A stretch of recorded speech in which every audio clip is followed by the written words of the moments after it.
Hey guys, welcome to the Daily Dose. It's January 14th, 2026. Start my teaching at start of the semester, another semester at Villanova Law on sports law. So much happening in the NFL. Obviously, we're in the playoffs, but the turnover is happening as we speak. There are nine, count them, nine head coaching jobs being turned over in the NFL. You know, we knew about a couple going in. We saw some right at the Black Monday time, and then the last two have been the shockers.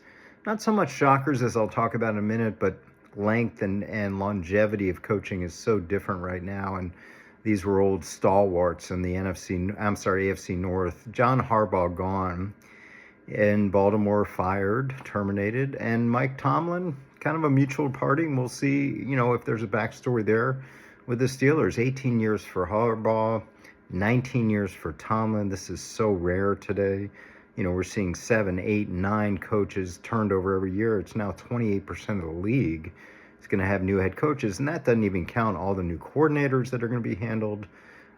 It's a turnover time, and I guess, a couple things. One, the asset value of these NFL franchises is off the charts. It's skyrocketed. Average right now is close to $8 billion. Think about that.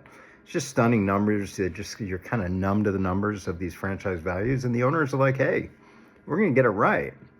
If we have to eat $10, $20 million of coaching salaries and bring in a new staff for that amount, and we'll do it. Because, again, there's so much money involved. These are such precious, scarce assets that these franchises are. Couple things to note. With Harbaugh and Tomlin, you can go through a lot of reasons after all this time why they're parting ways, but sometimes it just comes down to kind of a feeling like, hey, we've had a good run. It's over. Like, we've had a good run. And I use this word, I don't need to be pejorative with it, but it's stale.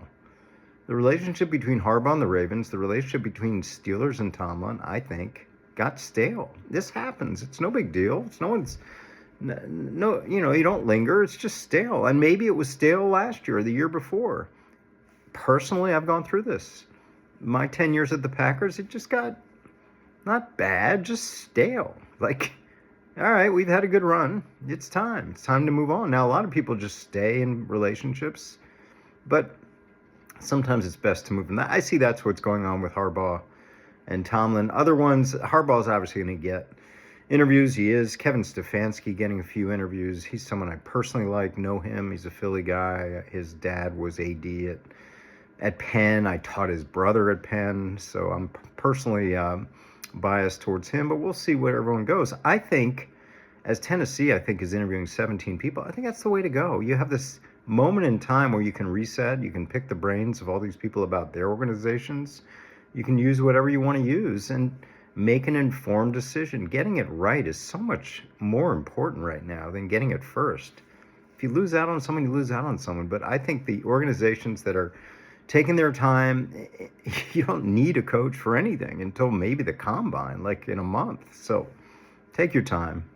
And the turnover. That's where we are in the NFL right now. I mean, I've been working on college football turnover with the transfer portal. I'll talk about that later in the week. But NFL coaching turnover, now we're now expecting a quarter of the league to turn over every year at the head coaching position. Have a great day.